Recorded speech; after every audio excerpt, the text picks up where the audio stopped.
And now, stay tuned for the program that is rated tops in popularity for a longer period of time than any other West Coast program in radio history. The Signal Oil program, The Whistler.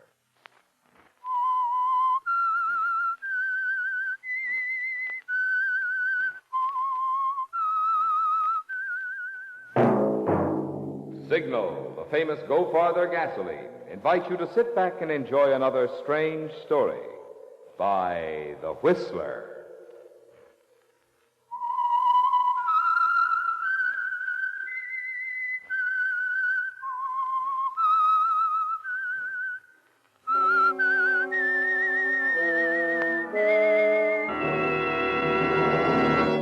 I am the Whistler, and I know many things, for I walk by night.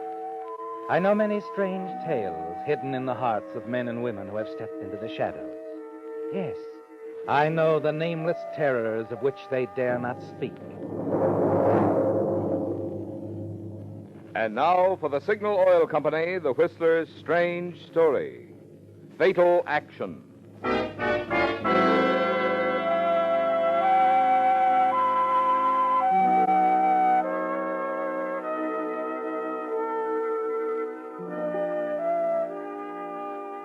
It happened suddenly. The motor ship came swiftly out of the fog bank, struck the offshore reef with a grinding crash. The startled crew yelled impulsive directions at each other as the sea poured through the gaping wound in the ship's hull. She heeled over fast, doomed, and everyone on board knew it. Most of all, Captain Ernie Hill knew it, as he snapped his orders with machine gun precision. All hands, prepare to abandon ship! Load the lifeboat, sir! He rushed from the bridge rail, dropped to the quarterdeck, and continued barking orders. There was excitement, yes, but a minimum of confusion before the lifeboats swung out on their davits, dropped neatly into the sea, and began to pull safely away with their loads of men. And not until he was certain that his ship was through, headed for the bottom, did Captain Hill leave her.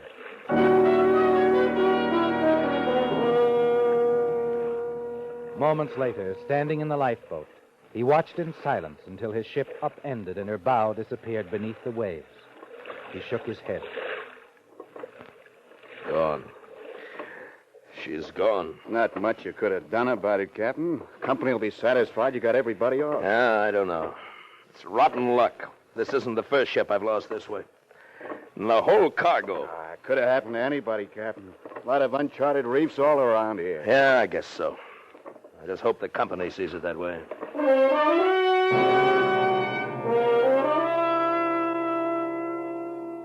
You're pleased, aren't you, Ernie, at the attitude of the crew? When you make your report to the company, it helps to get the backing of the entire crew. That you couldn't have saved the cargo. That you did well to keep from losing any lives. It's going well, isn't it? And a week later, when the excitement has died down, you're able to follow the next step in your plan, the lucrative step. You sell the cargo everyone thinks was lost with the ship, but which was never put aboard in the first place.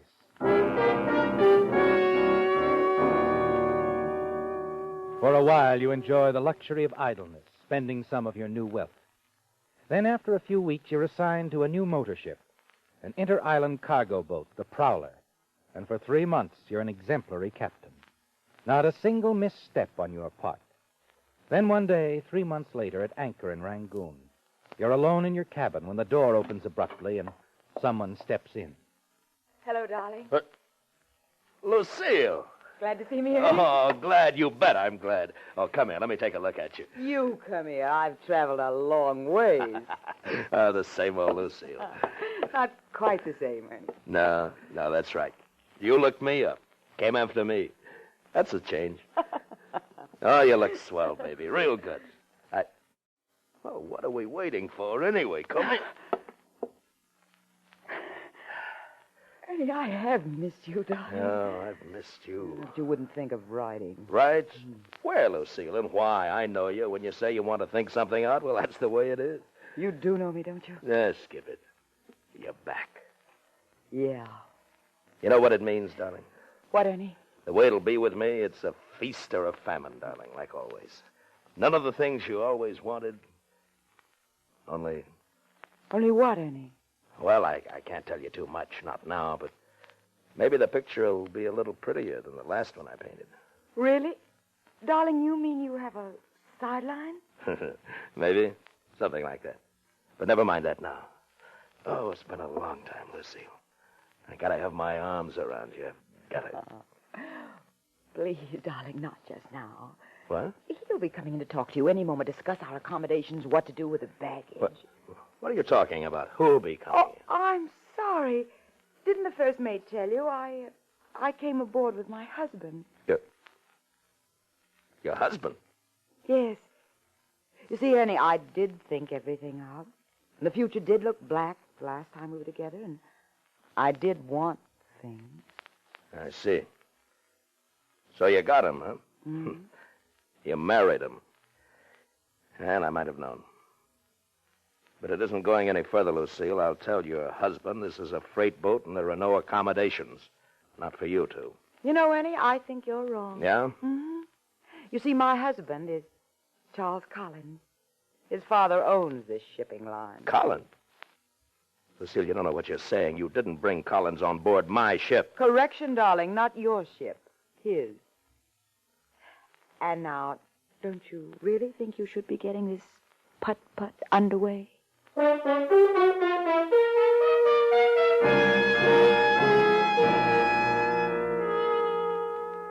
It's a terrible shock, isn't it, Ernie? Lucille came back to you, yes, but with a husband, Charles Collins, a man whose father owns the Inter-Island Boat Company you work for. And in spite of your protests, they're going to sail with you. You've got to meet him cordially, laugh, try to bluff your way through. You chat with him near the aft rail as the prowler moves out from the pier at Rangoon. Underway at last, eh, Captain? I'm going to enjoy this trip. I've had little chance to talk to you, Mr. Collins. Oh, not Mr. Collins. Make it Charles, eh?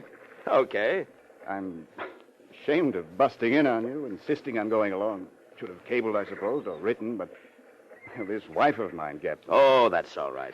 I understand. She wanted a sea voyage, and when she insists upon something... Talking about me, Charles?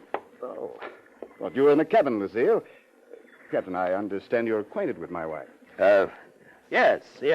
We're acquainted. My favorite captain. You'll like him, Charles. You'll find he's very conscientious. Dad must know a good man when he sees one. All the trouble he has running this line. Oh, your father's all right. He knows his business. Yes, I suppose. Well, if you'll excuse me, I'll start unpacking. See you in the cabin, Lucille. In a few minutes, Charles. Stop in for a drink before dinner, Captain. Thanks. I might do that. Lucille, I wish I hadn't brought him on board this ship. Worried, Captain? Maybe. About the sideline you mentioned. That has nothing to do with this boat. Oh? I thought it had to do with all the boats you command. What are you driving at, Lucille? You don't know? I'll enlighten you, darling. Your last ship, the one that struck a reef and sunk. That wasn't an accident, Ernie. No? No. You had to sink that ship to cover up the fact that our hull was full of cheap ballast, that you'd hijacked the cargo. Oh, now, wait a minute. You wait a minute, Ernie. I happen to know the facts. What I don't know is what happens next. Since it's too soon for another shipwreck, what are you smuggling, darling? What port do we put into in the dead of night? What's the signal, the arrangement? And most important, how much is the payoff? You're out of line, Lucille. Way out of line. Oh, no, darling. I know all about it. Every detail, except perhaps what you're smuggling. Something small, easy to handle, I'll bet. What is it? Jade? Ivory? Diamonds? Dope, maybe. You've been reading dime novels, Lucille. You better close the book right now. No, darling. You remember George? George Adams? Mm-hmm. Your old shipmate when you were skipper of the Asaga Maru. What about him? You haven't seen him. George is in prison. I know. And very lonely, too. But prisons do have visiting days. You went to see George Adams? Several times. I even told him some little white lies, just to make him feel better. I believe I said, I'll wait for you forever, Georgie. Why, you cheap little... Please, darling. Charles just might be watching from the cabin. What do you want? What are you after, Lucille? Half, my precious. 50-50 of the proceeds of your sideline. You're being pretty foolish, Lucille. If I had anything planned, do you think I'd go ahead with it with your husband on board? Oh, I can keep him busy. And you have got something planned, haven't you? Maybe. Yeah. Maybe somebody's going to meet us at a certain dock. Well, they still can, darling. I'll have Charles go ashore with me. I'll keep him away. No. No dice, Lucille. You spoiled it for us. The whole deal's off. No, Ernie. My captain. Whatever the deal is, it's very much on. You're not backing out of anything. I'll see that you don't.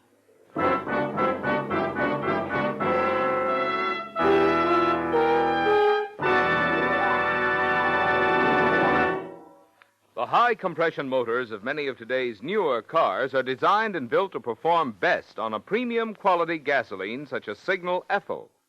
But if you're driving an older model, you may think ethyl gasoline wouldn't make any difference in your car. Well, if you'd see some of the vintage models that fill up at the Signal Ethyl pump and hear the enthusiasm of their owners, you'd change your mind. For instance, a chap who lives up in a hilly section was relating, "You should hear some cars clatter when they try to pull my hill. But with Signal Ethyl, my 41 model takes it in high and without a ping." Another driver of a 39 car remarked, "On cold mornings, I hear some of my friends complaining about hard starting.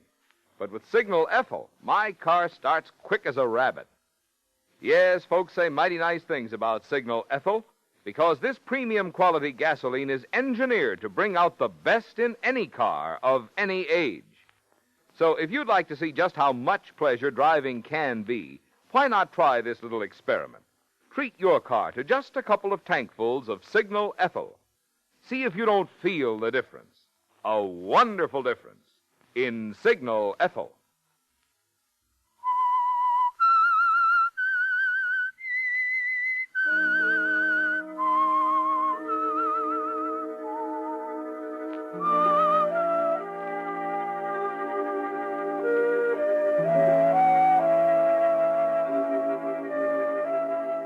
It's going badly, isn't it, Ernie?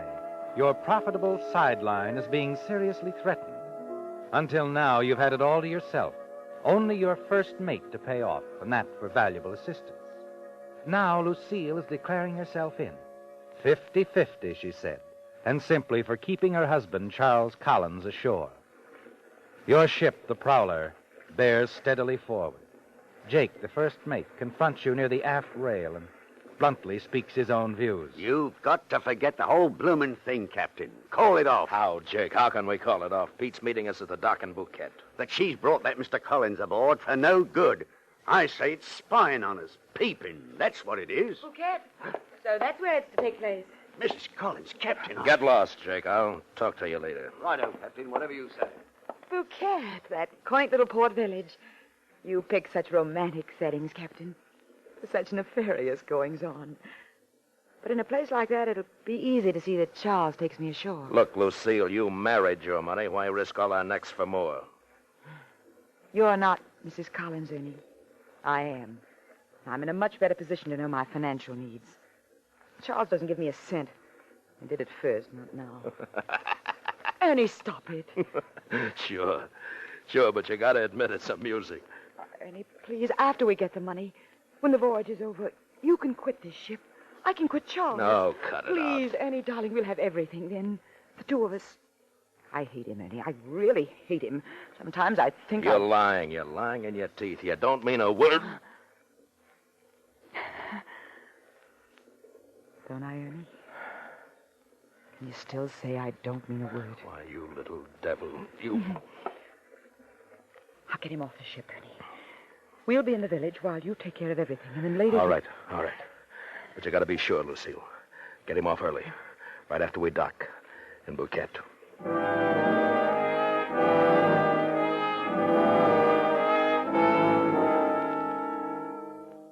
Shortly after nightfall, the Prowler docks at Bouquet.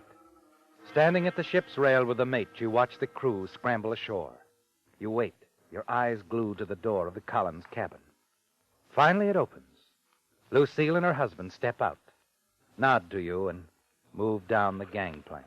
Well, you were right, Skipper. She's kept her end of the bargain. Sure, I told you there was nothing to worry about. Coast is clear now. Good. I'll go down to the dock. Pete should be there by now. We'll get this thing over with. Need any help carrying it, Captain? When it's jade the quality of this stuff, it doesn't take much of a load.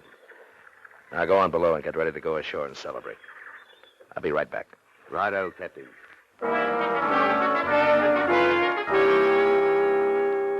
The dock is quiet, deserted as you move cautiously to your rendezvous with Pete. As planned, you meet him at one end of the dock, make a quick exchange of your jade for his money, and hurry back to the ship. The whole transaction takes less than half an hour, and you congratulate yourself. Smuggling jade is far simpler than sinking your ship, isn't it, Ernie? Back on board, you meet Jake, just coming back on deck. Everything all right, Skipper? Perfect, Jake, just perfect. Fine, Captain, that's fine. Think I will step ashore now. That's celebration, you know. Coming? Now, you run along, Jake. Tie one on for me, huh? You're pleased, aren't you, Ernie? It went well, very well. And now, alone on the deck of the Prowler, you watch Jake fade out of sight, and then turn and walk to your cabin. As you enter and turn on the lights... Good evening, Captain. What? Mr. Collins. Surprised? What, I thought you and Mrs. Collins... In the village? No, we had a slight disagreement. I came back 15 minutes ago, slipped aboard during your transaction on the dock. Oh, yeah. We had a small shipment for Bouquet. And, Oh, come, Captain, I know better. What? I know what's been going on, you see. Suspected you for quite some time, but I wasn't quite certain until tonight. Nice racket. Captain, been chiseling on the old man in one way or another for years, haven't you? Oh, now, wait a minute, Mr. Collins. I don't know what you're talking Don't get me wrong. I don't care. I don't care at all. As far as what happened tonight, well, I didn't see a thing. Not a thing. Oh? That's right. The old man need never know about tonight. And other nights, eh, Captain? You can go right on with your little sideline, only Only what? you're cutting in a new partner. Partner? You mean that A you... night of surprises, isn't it? Frankly, I need the money, Captain. Oh, sure.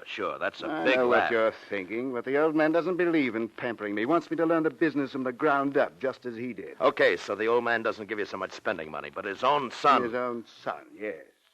And there's something else. You see, he's never approved of Lucille. He wouldn't. Matter of fact, I don't approve of her anymore either. So? Didn't take me long to find out what she was really after. Money. Money, all she can get. I hate her. That's one thing I'm sure of. Someday I'm going to... You know her. And be better than I do. Yeah, maybe I do. What was her cut going to be for keeping her mouth shut? Luring me into the village tonight? 20%? Oh, that doesn't sound at all like Lucille. Sure it wasn't 50%, Captain? 20. Well, in any case, I'm not prepared to settle for that. Nor am I going to settle for 50%. 70-30, Captain. That's how we're going to split it. 70 for me, 30 for you. 70-30? Now, wait a On minute. the other hand, a word from me to the port authorities, a wire to the old man, and you'd be lucky to get off with 10 years. Suppose I told the old man you tried to make a deal. Suppose I told him... He wouldn't believe you. Let's face it. Why don't you just play along like a good boy, Captain? I'm sure we'll do very well together. What about Lucille? Lucille? Well, I've completely forgotten her, old man. Yes, she's more your problem. I see. Do you? Well, then I can turn in, enjoy a good night's sleep. And as for Lucille, well, since she seems to be concentrating so much on you... Now, wait a minute. Really, she can cause you a great deal of trouble. She's out there in the village now. Why don't you talk it over with her? Possibly you can persuade her to get out of our lives. Permanently. Remember, Captain, 10 years in prison is a terribly, terribly long time. Good night.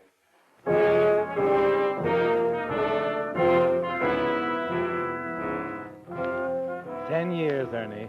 Yes, you'd be lucky to get off that easily. You pace the floor of your cabin wondering what you must do. There must be some way you can work things out.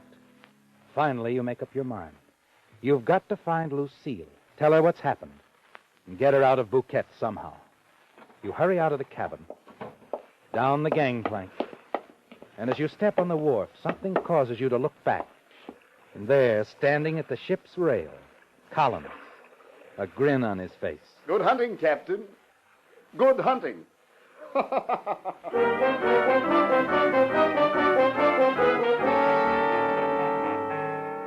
Your first stop in the village is Jess's Bar, a small, smoke-filled room crowded with men from the world's waterfronts. Well, if it ain't the skipper himself. Hello, Ernie, me lad. Hello, Jess. Sit down. Have a drink with old Jess. Next time, I'm looking for somebody. Well, she ain't here. What? It's a dame, ain't it? Sure. Well, I ain't seen the kind you'd be looking for. Not in here, I ain't.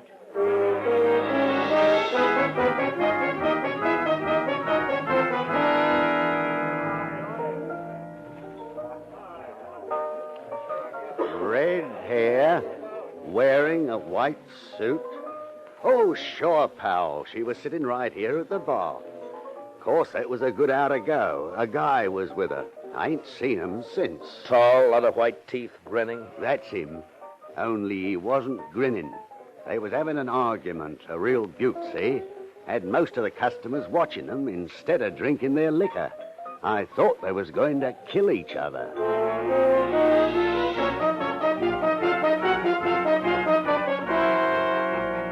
Your next stop is the Paradise Cafe, but Lucille isn't there.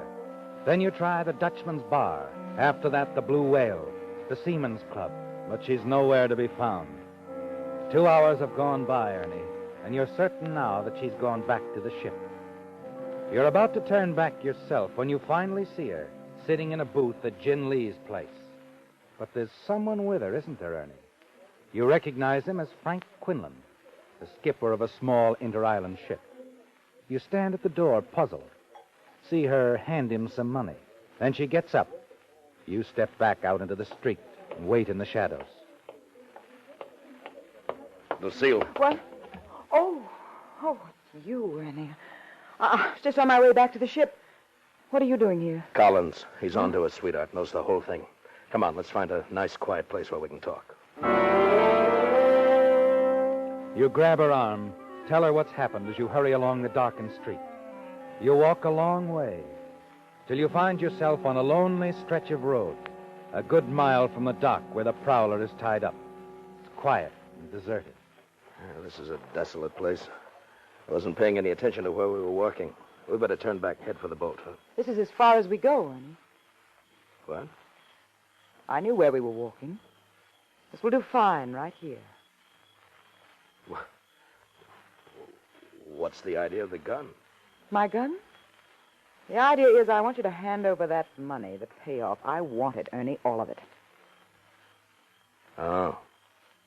So that's it, huh? That's why you were having that little chat with Quinlan. You saw me? You were grabbing the dough, and he's getting you out of here. That's right, and you're not going to be around to tell anyone about it, Ernie, darling. I'm sorry it had to turn out like this. I really am. Oh, yeah, sure. Yeah. Now, baby, now I've got your gun, and I like it that way better.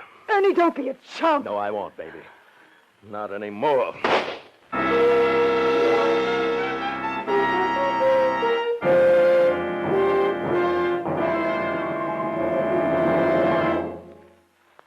As we go into the rainy season, scientific lubrication is even more important to your car to keep moisture from working into vital moving parts and causing damage.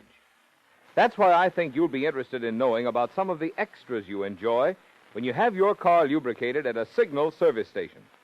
First of all, Signal dealers don't take any chance on memory when it comes to the many lubrication points on your car. Instead, they check against Signal's factory-recommended lubrication chart, which clearly shows every part. Then they use 9 specialized Signal oils and greases, so each part will get the exact type of protection it needs.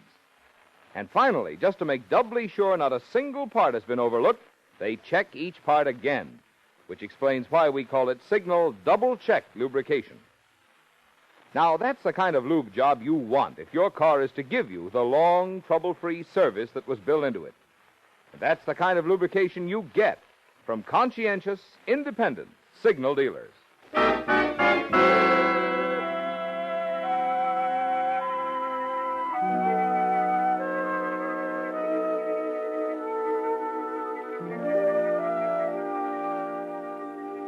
Lucille's dead, isn't she, Ernie?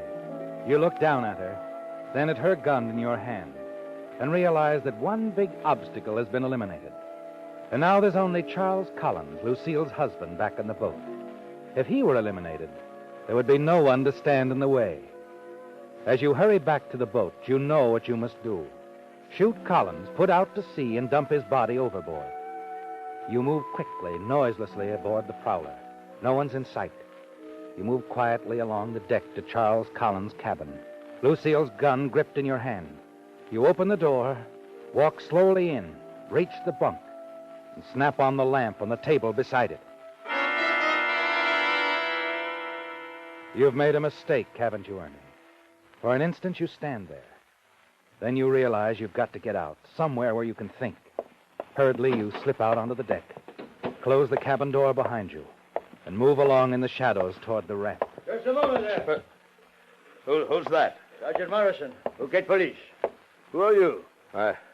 I'm Ernie Hill, captain of this ship. Oh, what are you doing here? I came in answer to a call from the dock watchman. He says he heard a shot around here not too long ago. Do you know anything about it? No, I don't. I haven't been here. Is your cabin the one you just left? No, it isn't. It belongs to a passenger. The name's Collins. You seem quite anxious to leave it. In something of a rush. I'll have to search you, Captain. Hey, wait a minute. What's the idea? Yeah, I'll just take your gun, Captain. Now, let's take a look in Mr. Collins' cabin, eh? Wait. We don't have to. Collins is in there, all right. He's dead. I'll wager ballistics will show that this gun killed him. Yes, it probably did, but it isn't my gun. I didn't do it. He was dead when I got there. He'd been dead for quite a while. You can see for yourself. Maybe you're right. We knew there was something wrong when the dock watchman called us about the shot. We figured whoever did it must belong on this ship. That's why we've been waiting around. You'll never believe me, Sergeant, but I didn't do it. She did it, his wife, Lucille. That's her gun. She killed him. They quarreled, and she followed him back to the boat and shot him. And then she disappeared into thin air. And I find you leaving the cabin with a murder weapon in your hand. No, Captain. You were right the first time. We'll never believe you.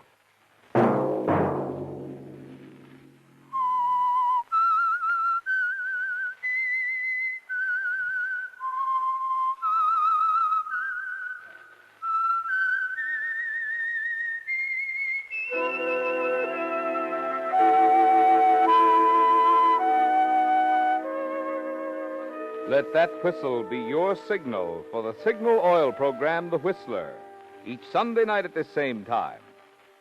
Signal Oil Company has asked me to remind you that your contribution to the community chest will not only support the countless red feather agencies, but in addition, this year's contribution must meet the vastly increased need for moral, spiritual, and recreational programs for our men and women in uniform.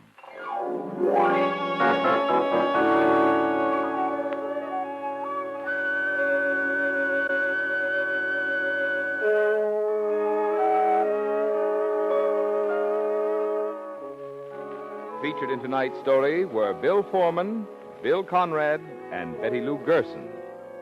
The Whistler was produced and directed by George W. Allen, with story by Joel Malone, music by Wilbur Hatch, and was transmitted to our troops overseas by the Armed Forces Radio Service. The Whistler is entirely fictional, and all characters portrayed on The Whistler are also fictional. Any similarity of names or resemblance to persons living or dead is purely coincidental. Remember at the same time next Sunday, another strange tale by The Whistler. Marvin Miller speaking for the Signal Oil Company.